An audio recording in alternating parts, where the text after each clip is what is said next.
Buksan mo lang siya ng coins lang, coins. Ilagay mo dito. Bukas na. Dumadiritso eh. Matigas yan na magdandulas, you know. Pantay.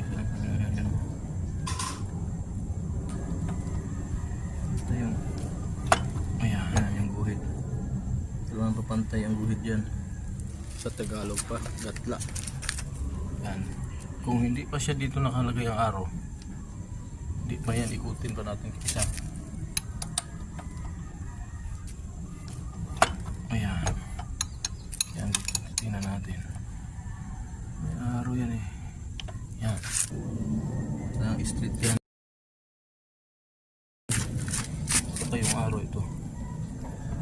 May araw yan yan. May guhit. Kailangan dito, yung butas dito nakaharap. Para pagkalog mo dito sa mga rakiran, yan, umaalog-alog. Yan. Yan naman na yan. Titirahin.